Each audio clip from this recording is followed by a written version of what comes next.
Hello boys and girls, welcome to my channel. I'm For Classic and welcome to Benchart. So for today what I do have in here, it is Ranch Simulator, a game in early access developed by Toxic Dog, and it is using Unreal Engine 4. It's going to debut in 4th of March, but the developer team grant me to try this game a little bit more sooner than its release for early access, because I requested the key. So why have I done that? I have done that because I saw the graphics of this game and I thought, whoa, I need to test this. This is very good for a game of this kind. So my recommended settings for the GTX 1650 Super on Ranch Simulator, it is to play at 1080p high settings. Looking to the recommended settings that these guys shared, they do recommend an AMD Ryzen 3 from the 3000 generation, 12 gigs of RAM, and the GTX 1060 with 6 gigabytes. So I decided to take the test, and at high settings, my experience, it was always above 60 frames per second, so it's super stable at high settings. And if you decide to go with maximum settings, you can expect a frame rate above 50, which is also very good, but I do prefer to be over 60. At 1440p median settings, it is good if you want to target 60 frames per second with a drop here and there, and maximum or high settings if you want something in between the 30 to 60 frames per second. Keep in mind that 1440p maximum settings, despite these results are here, I don't really recommend you, because the 1650 Super failed to load most of the textures, alright. I think the culprit, it is the lack of enough VRAM. So if you have a 1060 with 6 gigabytes of VRAM, probably this won't happen. But with the 1650 Super, since you just have 4 gigabytes of VRAM, it isn't really enough to store all the textures inside of the VRAM buffer and causes that issue. So like I was telling you, the graphics are quite good. You have volumetric clouds, you have lots of grass, shadows, all the kind of stuff that is usually built in Unreal Engine 4, but in a type of game that usually people don't care about graphics. And shockingly for me, this is one of the few, if the only game in the latest year that I can say that this is an Unreal Engine game that doesn't stutter, and its frame time, it is just a flat line. Look at the frame time. It's just there. There are no stuttering when turning or any type of stuff that usually happens with Unreal Engine. I'm not sure what Toxic Dog Games or Toxic Games have done when they did develop this game in Unreal, but they surely nailed the streaming assets in this game, because there are no stutters, or if there are any stutter, it's just very, very small. This is something that even AAA titles fails to do in Unreal Engine games. Well, recently I have tested a game called Outriders, and it's completely the opposite. The game, it is just stuttering all over the place. The frame time graph looks like a damn oscilloscope or somebody having a very high heartbeat, I don't know.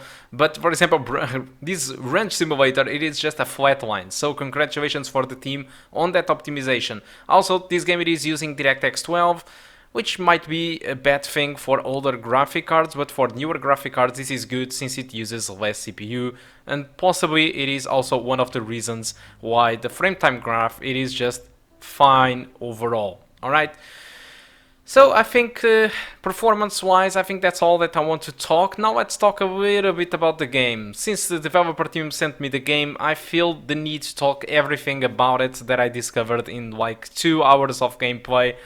So let's start. So the main focus for Ranch Simulator, comparing to pretty much any other farming game, it is mostly the fact that you can play with your friends. So this is a multiplayer game. You can bring your friends to help you out. You can have, while you stay there on the farm taking care of your own animals, you can have a friend that is going to pick up a car and it's going to get chickens or supplies or stuff while you're still in the house. So I think that's really nice to have a multiplayer game where you can play cooperatively. It's just I don't usually have too much friends to play this type of games, so as you can imagine, this benchmark, it was only alone. This game will be released at 4th of March, and this is the early access launch date. It is not the final product. It will cost around 20 euros, 21 euros in Europe, or if you live in America, it will cost you 24.99.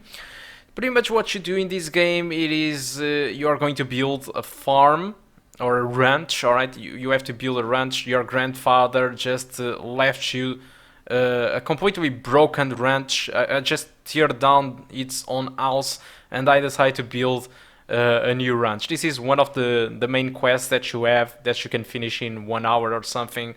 So the objective, it is for you to build your own ranch, to bring chickens and to create pigs and make money out of that. You can also hunt, but it's a little bit ridiculous because the first time you are going to hunt, you just have like a magnum which you can use to shoot deers and stuff like that. And the objective, it is for you to trade, for example, the meat or the furs to make money. So yeah, that's pretty much that. At the current date, what you have, it is a character creation. You have a tutorial with 10 introduction on quests, including an house demolish, like I was telling you, and building. You have a range of vehicles that you can drive. Of course, each vehicle have its own capabilities. And you can sell stuff like, for example, eggs, milk from the cows, or you can even sell the processed wood planks, which you saw me cutting, or you can sell meat from the pigs, for example. Yeah, that's pretty much the objective of the game so far. You can breed roosters, hatch baby chicks from the eggs, and like I was telling you, you can hunt. The game features a day and night cycle, a very well done day and night cycle with dynamic weather, so it can be raining, it can be foggy, it can be a damn storm. And that's pretty much that. You can also build a well next to your house to gather water. So on the upcoming months, these guys have a roadmap of what they want to add. So on the April, they want to add meat and dairy productions. They want to add quests. So it's not just those introductory quests. They want to add quests to make the game more interesting. And I do agree with that. I rely a lot in quests. In June, they want to add hardware store, pig breedings, and more daily quests for you to do. And at August, they want to add horses. This is for now what they claim that they want to do so far. The game will stay in early access for 1 year, and essentially what they will add throughout the early access, according to them, it is just more animals, more expansions to your ranch, a bigger range of vehicles that you can drive, and essentially they will add more stuff to the map, optimizations and level of polish, for example on physics and stuff like that. The mechanics probably will be the same, alright? You can play with up to 4 friends, in case you were wondering how many friends you could put inside the game. And for now, the prices that I did told you are the current prices. So they plan that as long as they will keep adding stuff, they will also be increasing the price. So if you want to if you want to buy this game right now, this is the price. And that's it. But if you want to buy the game, for example, in the next 6 months, probably the game will be more expensive. So overall, I think that's all that I can tell about the game. I don't have really a verdict how good or bad the game is, because there are still no evaluations about that. But that's it. Hope you keep enjoying the rest of the video, and I do hope to see you soon. Goodbye.